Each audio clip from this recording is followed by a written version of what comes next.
everyone. Welcome back to the PGA Players Podcast. This is your host, Aaron Goldberg, certified financial planner and private wealth advisor at AWN Capital. Today, we got a good podcast. We're going to go into private real estate investing. And lucky for you, you don't have to listen to me the whole time. We got two great guests, Dan Kennedy and Peter Tomasulo, who are in the real estate industry and are going to walk us through some of the best practices when it comes to learning about and new investments in private real estate, finding the best opportunity for yourself and your situation, and then finding a partner that you can trust not only now, but in the future, and make sure that you're finding the right deals for what you're looking for. So, guys, thanks for joining us. Both are former professional athletes that have gotten into real estate. So I'm going to let them do their introductions, tell us a little bit about themselves and how they got into real estate. So Dan, why don't you lead us off? Well, Aaron, thanks for having us on. Dan Kennedy. I have a real estate investment shop called Driven Capital Partners. And this, Aaron, as Aaron mentioned, I played professional soccer for 12 years. And as a soccer player, you don't make that much money. And I was always focused on what my transition looked like out of the game. And at the time, what I wanted to do was create a small real estate portfolio that created passive income for me. And it was really that simple. And so I used real estate as an investment vehicle to try to free up myself. So when I retired, I didn't have to go take a job. I could be a little bit more selective on what I wanted to do. So I was predominantly buying fix and flip single family homes, fixing them and then renting them out and just creating a couple $100 of cash flow every month on every deal that I did. Fortunately, I played longer than I expected to for being a pretty average soccer player. But the reality is you never make as much money as you probably deserve to make, and your career goes really quick. So that's why I was excited to jump on with you, Aaron, and just speak to your audience a little bit about what are you doing today in order to prepare for tomorrow or next year. And for athletes in particular, it's quite tricky when you retire and you're in your 30s. And now you need to go reestablish yourself in some new career if you decide to get out of the game. And you go from making great money to going into some entry level job. And that is the trickiest thing you can do. So with good planning and investing, you can make that transition seamless. And the great comparison for the person that's not a professional athlete is just thinking about retirement in general. And when you retire at 55 or 60, whenever it may be, what you want is some consistent income or some fixed income that you can lean on in retirement and not necessarily drop your quality of life. You're allowed to go out and continue to do the things that you want to go do and you enjoy. Yeah, I think that's when we look at helping professional athletes not only map out their current situation, but more importantly, their future situation. It's really identifying ways that we can take advantage of the opportunities they have now and leverage that into income sources in the future, because it's such a unique income pattern that athletes have compared to the general public. So you have to find those solutions that are completely different than the general public may be used to finding for themselves. So Pete, we have a little bit more in common from the golf course. So why don't you tell us a little bit about kind of your background and how you got into real estate as well? Yeah, well, first of all, thanks for having me. It's always good to reconnect from our our prior careers. I think Dan echoed a lot of the same, or said the same stuff that I want to kind of repeat, I guess. We've kind of ended up in a similar spot, but we've kind of gone a different round way to get there. Dan was a little bit self-deprecating there, talking about how, he didn't think his career was going to be as long as it is. I'm going to go the other way. I thought I was going to have this long, super successful career on the PGA Tour. So I grew up in Long Beach, California. I went to Berkeley and played college golf up at Cal. Gaucho. I'm a gaucho. I know, yeah. And ask their coach about why I didn't go to Cal. Oh man, we're gonna go there. Because Peter was already there. Yeah. And so after after Cal, I kind of thought I was gonna have this really long career on the PGA Tour, and I really didn't honestly think that much about what life looked like after golf. I didn't know when it was going to happen. I thought I was going to play till I was 50 years old, and then I was just going to be able to do whatever I wanted. Um, I had some injuries. I didn't compete as well as I thought I would once I got to the top level. I played a few years on the PGA Tour and didn't do as well as I thought I would. And then all of a sudden, I got to my late 30s. I have a family, and I was just in a little bit of shock. It's over a long period of time. It's not just like this sudden moment, but I got to a point where life after golf looked like it was going to be more intriguing to me than life in golf. But at that point, I didn't have a lot of real world experience in a career, in a job. I did not want to go teach golf for a living. So I was in this position where I had to find a path that I was genuinely interested and excited about, because I do know you have to have some excitement and some, passion for what you're doing in order to be successful. So real estate was like it was an easy path for me. I wanted to go down that road in some capacity. I was always interested in, I think even from the college days, I rented a place from a buddy of mine's parents. And kind of everybody did that up in Berkeley. And, we paid this exorbitant amount of rent to the landlord for a place to live. And I was always fascinated just with that model. I didn't know what it looked like as a career, but I was fascinated with it. And through kind of missed opportunities over my earning years of making investments, or, I thought about buying a duplex and never pulled the trigger in Long Beach. And, there's a kind of missed opportunities kind of led me down this path of, I really should have gone down there earlier. So I'm going to dive headfirst in now. And I work, I talked to one of the most successful guys I know in the real estate world that I've met through golf, and talked to him about a career path at his firm. And he gave me an opportunity. So I work for a guy named Frank Surian. Company's called Lyon Living, a private real estate shop that owns and operates and develops multifamily properties, mostly in Southern California and all over the country. But it's a great shop, and, really excited to be kind of diving into this new career. Yeah, that's awesome. A few points that I want to bring out of that is, I think, Dan, what you said with, hey, I feel like I was just making it, or, to use Peter's words, self-deprecating. I think you're in the minority in terms of a lot of professional athletes, whether it's outward or not, have this inner confidence. That's what helps get them there. And so they think they're going to be at the top of their game for a long, long time. So what we tend to see is more what Peter was saying, where, hey, you know what? I thought I was going to be a star. I thought I was going to make a bunch of money, and I really wasn't going to have to worry about it. I'd, get to 50 and would have made millions of dollars. I'd have plenty in the bank and really wouldn't have to worry about retirement. When in reality, it may not be the talent that gets in the way. Sometimes it's an injury. Sometimes it's just life. Sometimes we just don't perform the way we expect to. And we do need to have something to fall back on. So I think it's an important takeaway to understand that it's never too early to think about your future, because not only is that going to help maximize now and the present and give you more confidence to perform at your best right now, but it also is a good backup plan so you don't have to worry about it as much if that does happen. Same thing happened to me. I didn't get to quite to the level that Peter did, but got hurt, and all of a sudden my world was turned upside down, and I didn't have anything to fall back on. So it's starting from square one and figuring out what is that new passion. Because I think the other thing that I want to take away from that is, you didn't want to go coach golf, and neither did I. We were seen as experts in our field there, and all of a sudden you take a step back and you have to become an expert in your field again. That is a new field. Usually for myself, it's wealth management. For you guys, it's real estate. And so that takes some, not only time, but some learning and the right mentors. And it's almost like you're starting over. And so you have to figure that out and have the right people to work with. And I think that's what's so unique about you guys is, Peter, like you said, you found your mentor and started to work for him because you knew how successful he was.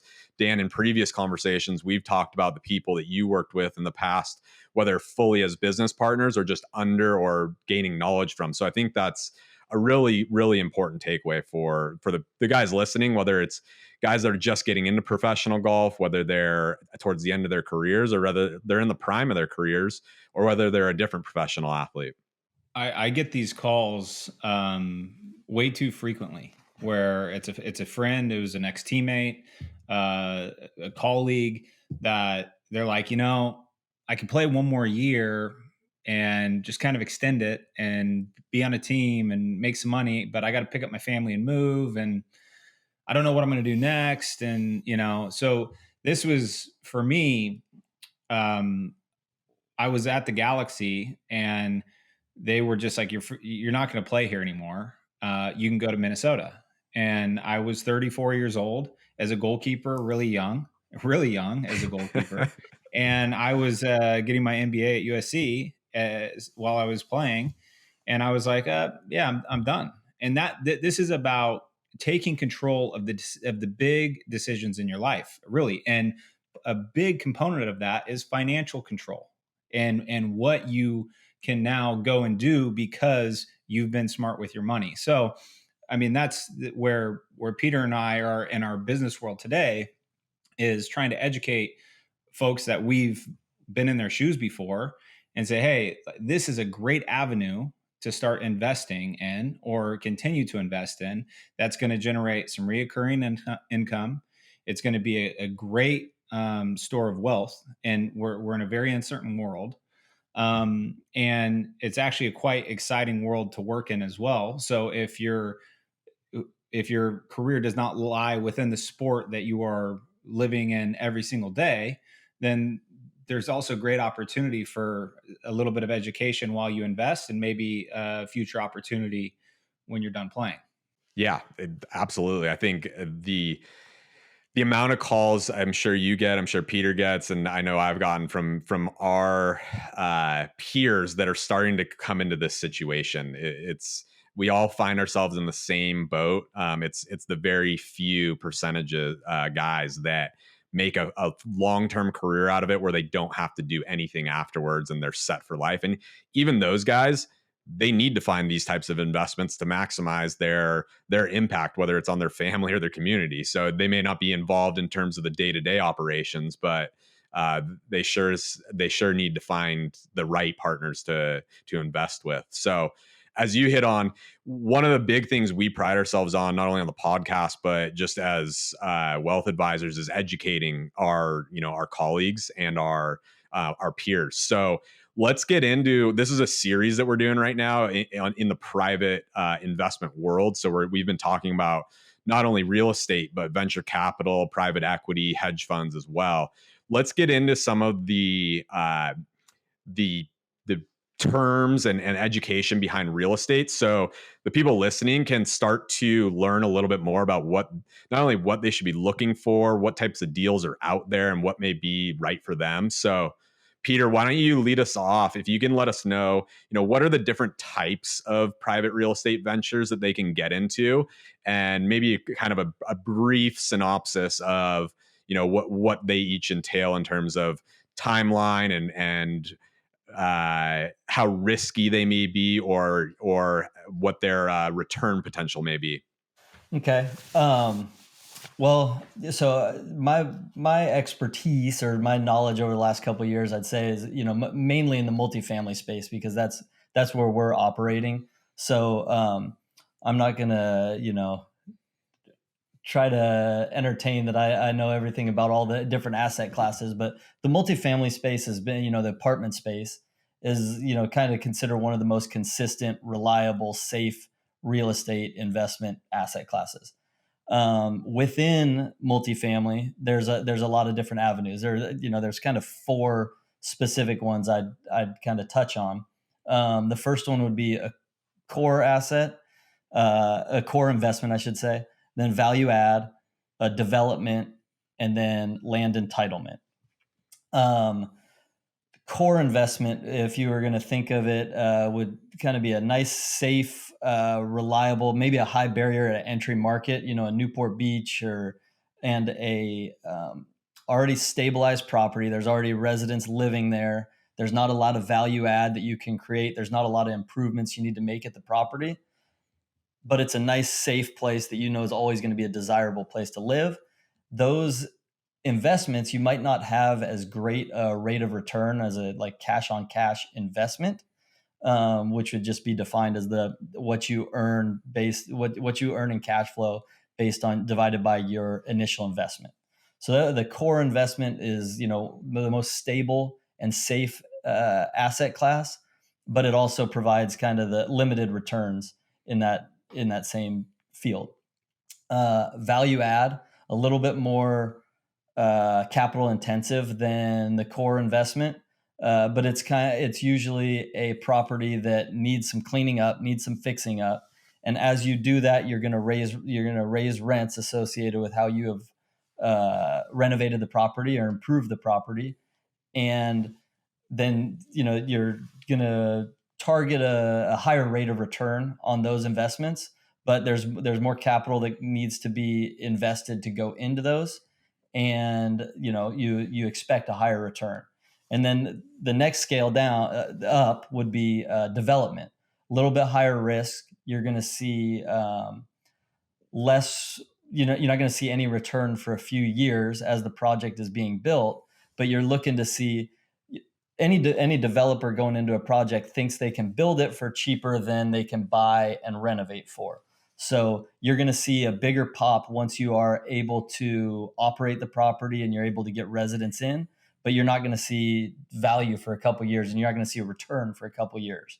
And then the land entitlement phase gets a little bit more complicated, but every city has zoning restrictions, whether they want their properties to be retail, hospitality, multifamily, just single family residential.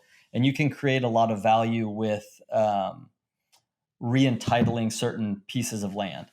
And so those pieces of land, when you do that, it's risky because you don't know if you're going to get through those process, but they can provide quick upside returns that are more significant than the stable operating assets. So I know that's it's a brief summary of 4 different asset types or investment types within our asset classes. But I think it's important for someone that's kind of venturing down the private real estate investment path to really understand what they're getting into, the risks associated with each one's, and you know, kind of the upsized returns associated with the risk. Aaron, just to let me piggyback on that real quick. So what Peter said about the apartment space is spot on.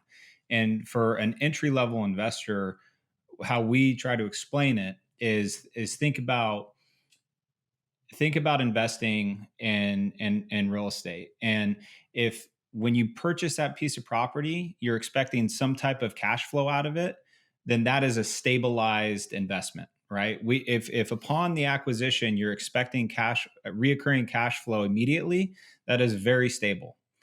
If you are purchasing a piece of land that has nothing on it and you want to build it, that's a pretty risky proposition because you don't know how long the entitlement process is going to take. And so you should expect a higher return because you're going to invest in this land. You're going to incur some planning costs. So nothing on that land is making you money. So that's why you should, as an investor, expect a higher return. You're taking on bigger risk. And then you have development, which is some period of pause while you build it, and eventually a large windfall of return. So it's really, really well explained. And I always try to break it down very simply of just think about if you are going to go make an investment in real estate, how are you getting paid? It's all about focusing on how the cash flows back into the investor pocket. Yeah, no, that's a great breakdown. And I think we keep throwing around the word risk. Another word for that, or another way you could phrase that, is uncertainty. So if there's any amount or whatever amount of uncertainty is going on in the investment, you ideally, or you should be compensated for that. So obviously a a core asset or a core investment, like a fully functioning turnkey type of property, there's less uncertainty than a development or even entitlement. And so for more uncertainty, if you do get compensated, if it does pan out, you're going to get compensated with much more return. So I think that makes it gives everybody an idea of where these returns are going to come from, because that's really important. What other types of private real estate investments are out there besides the multifamily space? And we don't have to get into all of them, but maybe just a quick hit list of what's out there. What are people investing in? I think the multifamily space is probably the most common and most familiar to the general public. Yeah, I think apartments are the easiest for people to understand. And if you talk about core location, as Pete referenced, people are always going to need a place to live in San Diego and Santa Barbara. Like, you can get into these markets where there's just no other place to build. So owning apartments can be just a very safe place to park your money. But we look, Driven Capital Partners is what we call ourselves an opportunistic investment shop. We're not going to hang our hat on doing one thing, like building a couple hundred apartments in Reno, Nevada, like Lyon Living does. We don't have the ability, we don't have the expertise, the experience to do that. But what we want to look at is kind of trends in the marketplace of what's happening. If you think about the impacts of COVID on real estate, well, let's talk about asset classes. Hospitality is an asset class. Hotels, motels, that industry has been hit extremely hard. Well, maybe there's opportunity, or we're starting to see it in that space now. I'm not dipping my toe in the water yet, but the next asset class that's been hit really hard is office space. And office space is pretty broad. And Pete can talk about all the different types of apartments that we're willing to invest in. I mean, office, now you have the WeWorks of the world. You have traditional office space. You have small retail and restaurants and this type of office space, right? So pretty broad range. And then industrial warehouse sits in a asset class of its own as well.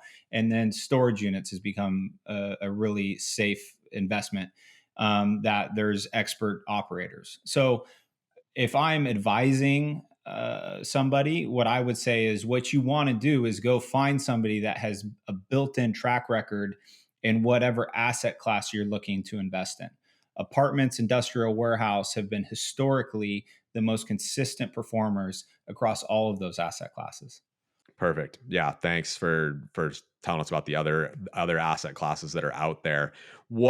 Dan, what are some of the advantages or reasons that, like, a high net worth individual or family is using private real estate? And, I'll touch on why athletes that fits in for them, but also touch on that as well, since, as we talked about, all three of us were athletes and then got in this space, and that's why you're here. So yeah, well, so we work with a lot of high net worth individuals. That's just the nature of how we're going to always do business. We need investors to allow us to go and invest in deals and buy new opportunities.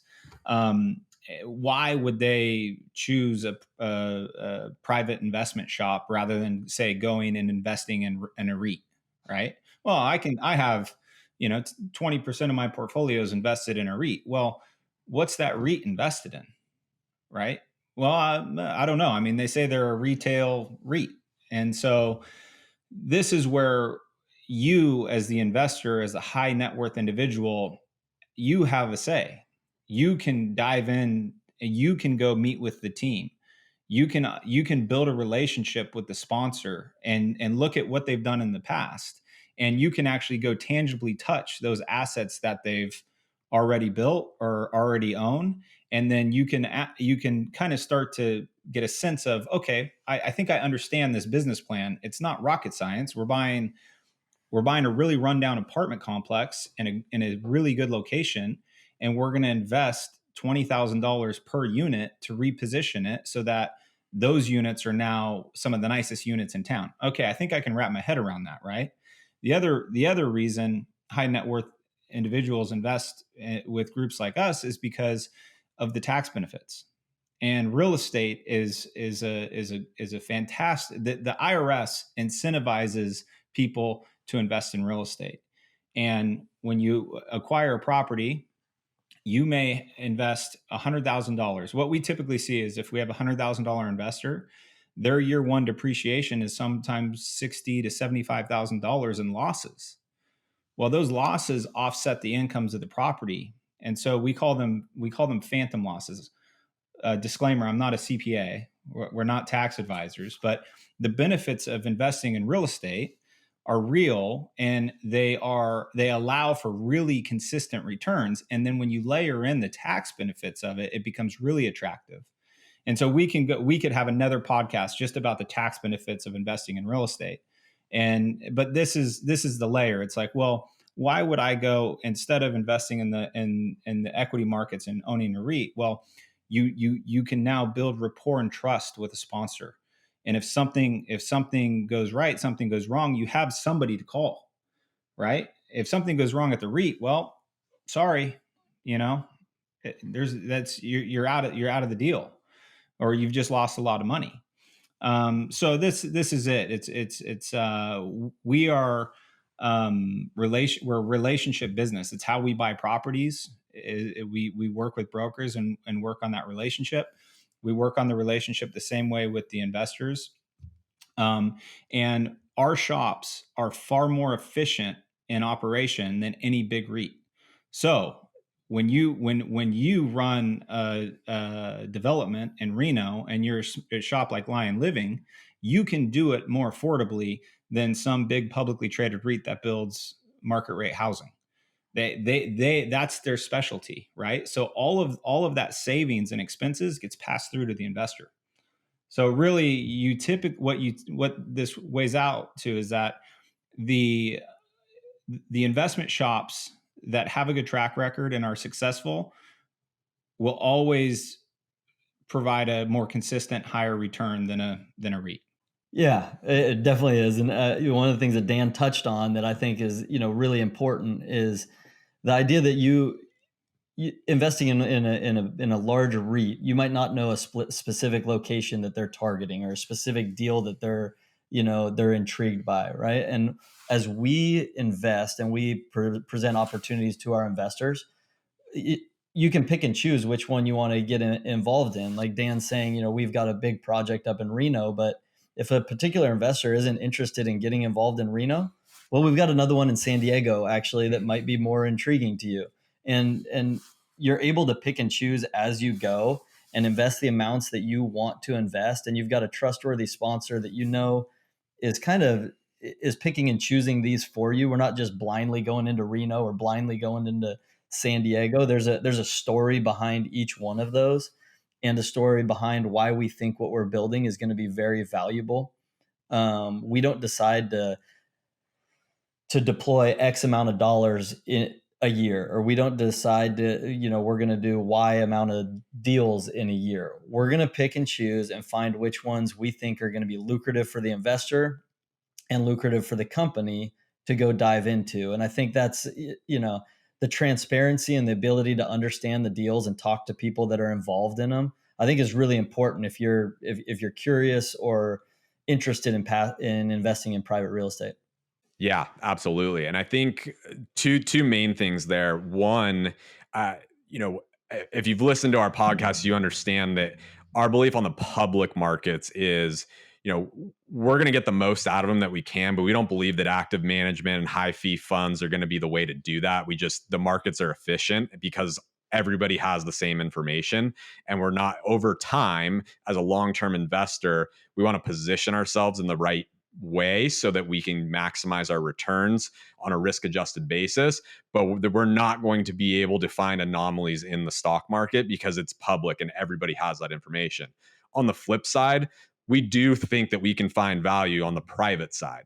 And so that's where working with experts in their field, whether it be venture capital or real estate, they're able to find these deals and source these deals based on not only their relationships, but actual access. And that's where being a professional athlete can make a difference. We're starting to see athletes get access to some of these funds that 10, even 5 years ago, but 10, 15 years ago, the only people that could get into them were billionaires or the huge hedge funds or the endowment funds of Yale or Stanford, stuff like that. Now athletes are the ones that they want because they know that they'll get some publicity out of it, but it also creates a good opportunity for you to get in on some of these deals that everyone, or I shouldn't say everybody, but the people that look at them know it's a great deal, but it's too late for everybody else because the private deal's already gotten it.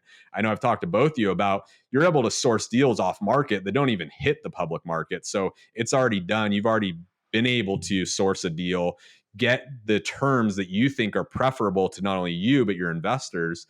And one of the things that you both have mentioned is a lot of these general partners in the real estate deals, you're investing with the other partners. You're investing your own dollars in it. So it's not like it's, hey, we're going to take on investor money and we're going to go find something to invest it in. It's, hey, if we believe in it enough that we're going to put all our dollars into it, then we're going to find other people to invest with us so that we can do a better job of it.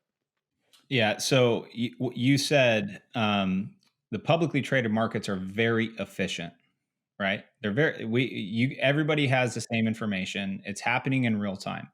Real estate is the complete opposite. It's very inefficient, right? So we look at we operate a lot of apartments out of Santa Barbara. This is a market niche that we have a stronghold on because of relationships. So we talk about off-market deals all the time, right? Well, there's an estate, they're liquidating all of their apartment deals. Dan, we're not going to take 7 apartment deals to market at the same time in roughly the same neighborhood, right? Look at these deals. Let me know which ones you want to go tour and if you want to buy any of them. And when I talk about this is a informational advantage through a relationship, right? Like I have the opportunity to go buy 7 apartment buildings that Peter doesn't have. He doesn't have that advantage, right? So this is how we compete, right?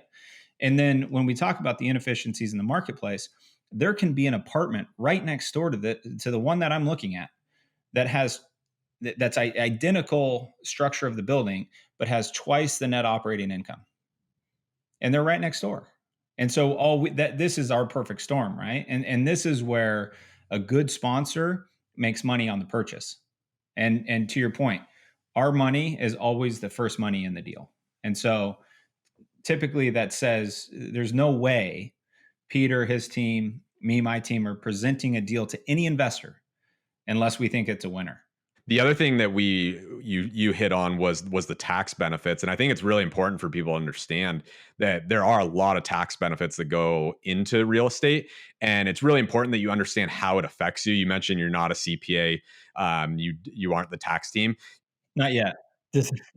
Perfect. Hey, and that's why we have CPAs on our team, because we're going to get benefits, but then, when it sells, we want to make sure that we don't get that recapture of the depreciation. So we want to make sure that we can either 1031 it, or we know that we time it up with, hey, our contract's up in 3 years, so we're okay if this thing comes full cycle in 4 or 5 years, or I'm going to retire in 2 years, so I know that's going to happen. So it's really, there are some nuances there. So if you know what you're doing and have a team that can help you with it, you can really take advantage of those tax advantages. But to just go in blind, that's where you really want to make sure you have somebody helping you, because I don't want to say there's tax traps, but there are. I mean, you could be getting a huge tax advantage up front, but then not realize that you're going to be paying for it on the back end if you don't know what you're doing. So I think it's an important note for people to understand that it's good to know what you're getting yourself into. Yeah, and then back to the function of educating yourself and when you make your investments. And typically, what we do is we have what we call our partner is the CPA firm that operates all of our LLCs and all of our entities and kicks out all of the K1s to our investors. And so, anytime an investor has a question, we're like, "Hey, we are not the experts, but you need to go talk to them." Perfect. Yeah. Important to note that disclaimer when talking any tax stuff. Yes. Yeah. Absolutely. I'm not a CPA either. That's why we have them on our team instead. So, right. No, this is great. I think the last thing I want to hit on today, and I mean, we talked about this, we could go for probably 3 hours on this. but is when somebody's looking at a new deal, someone brings it to you as the investor, whether it's a general partner at a real estate firm, whether it's a friend that's getting in on the deal and says, hey, you should check this out, like I'm putting a bunch of money in, you should too. What are the things that an investor should be looking at, so that they make sure that they're at least starting to do their due diligence and then passing it off to whether it's their team, their wealth management team, or somebody they trust, whether it's their CPA, or somebody else in their world that can help them really evaluate that investment opportunity? The first thing I think is what we just got done talking about, is if the sponsor's putting in money into the deal. I think it's a very, very important thing to take note of and understand that the sponsor believes in the deal enough that they're putting their own money. They're not just raising your money to buy a project or to build a project. At our firm, our sponsors put in 10 to 20% of every deal. Dan's firm does the same thing. And it's just it's an important component to what you're getting into, because they have skin in the game.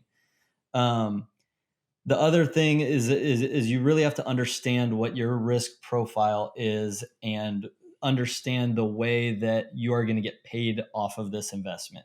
Like I said from the beginning, the development deals might be a little complex and they might take a little while. You have to understand that you're not going to get dollars back for a couple years, and what that expectation looks like. You do.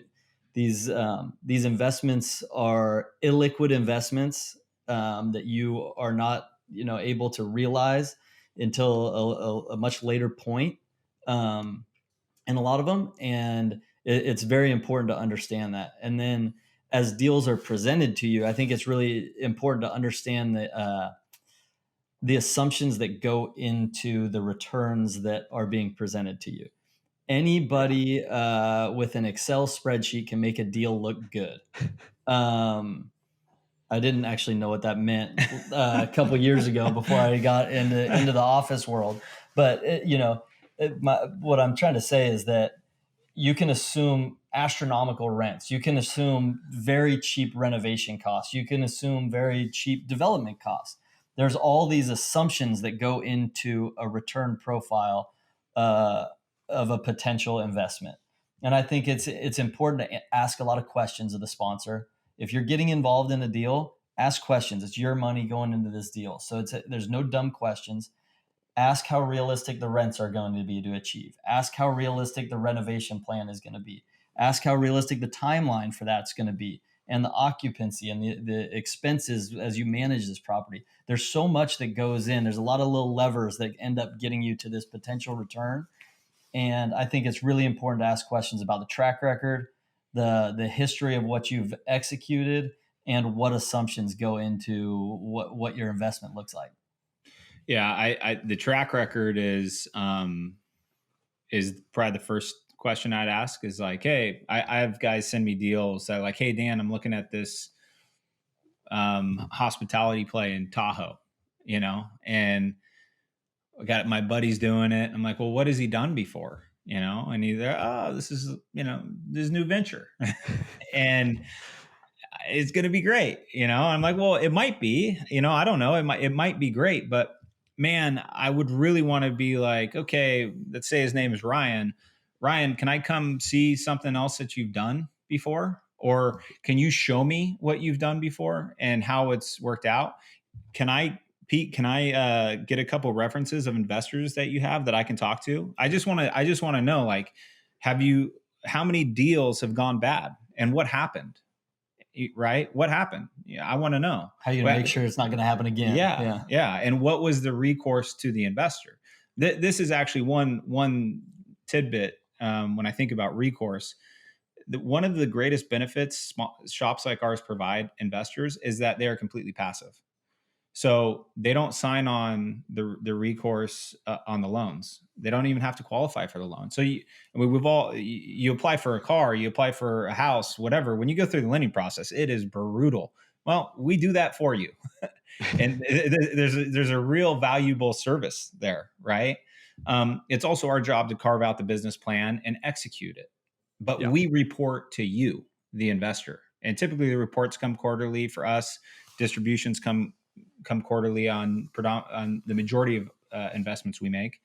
But yeah, asking questions, rapport, like, do you trust these people? If you get any inkling that this feels a little bit slippery or slimy, abort, Run away. mission, abort, mission, I mean, abort. trust your gut. Yeah, trust your gut. And Yeah. it's true, like people, typically these types of investments, you're investing 50, 100, 250 grand, at a time.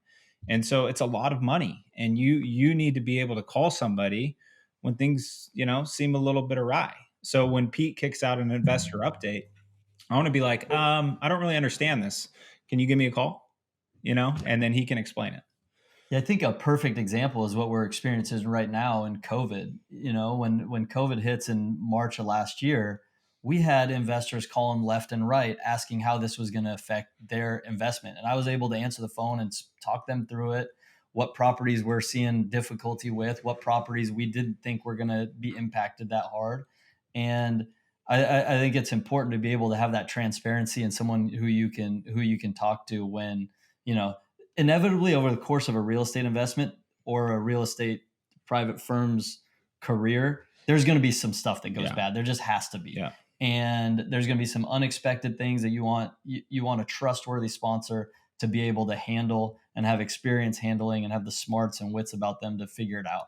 I mean, I think what you led off with, Peter, on the ways that you can evaluate the investment, and then Dan, what you said with going into like what is their actual track record, makes a whole lot of sense for guys that are, especially if you're just getting into real estate investing, for you to be able to look and see, to decipher what's what, and what should I even spend a little bit of time looking at. Because once you get into this, I mean, you can find thousands of deals if you want to. And that's what the best shops do, is they look at hundreds and hundreds of deals and pick 1, 2, 3 deals that they want to do because they feel like this is the best opportunity for them.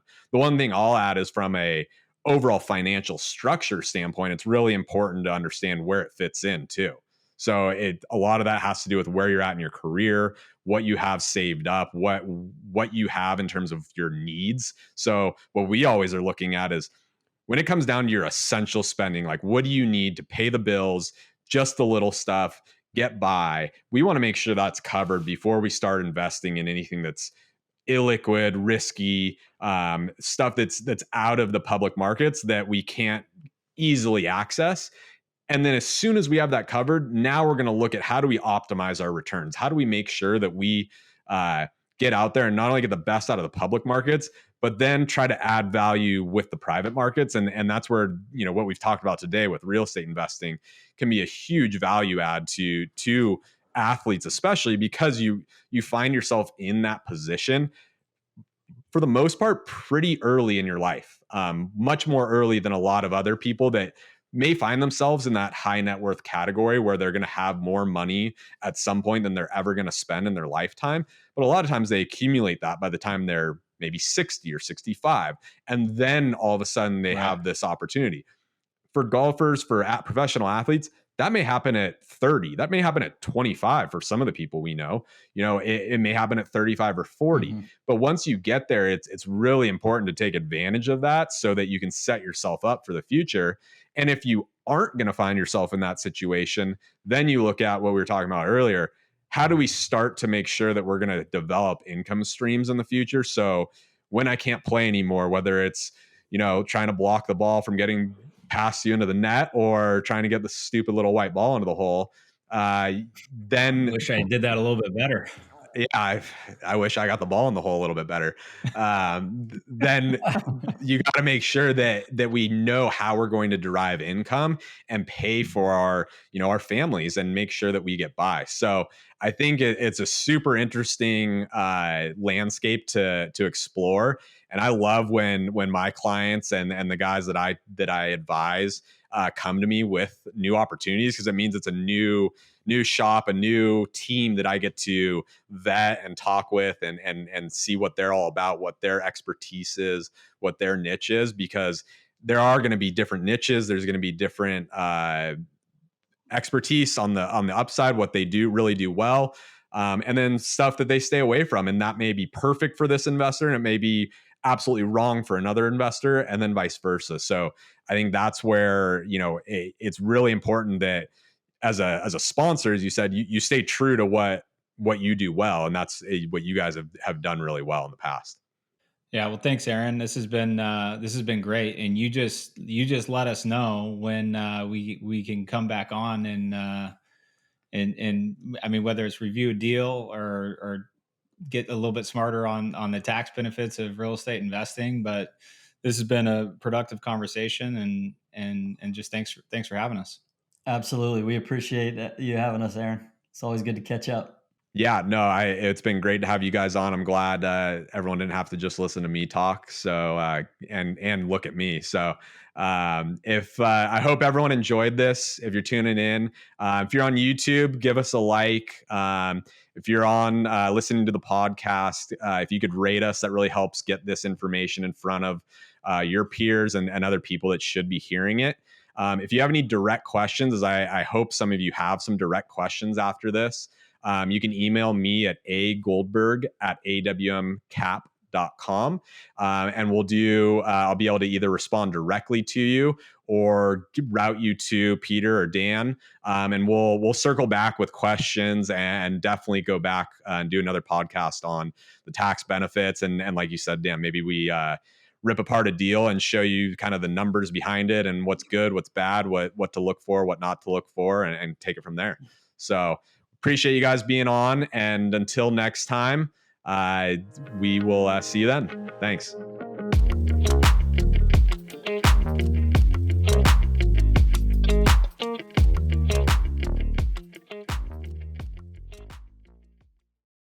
The information in this podcast is educational and general in nature and does not take into consideration the listener's personal circumstances. Therefore, it is not intended to be a substitute for specific, individualized financial, legal, or tax advice. To determine which strategies or investments may be suitable for you, consult the appropriate qualified professional prior to making a final decision.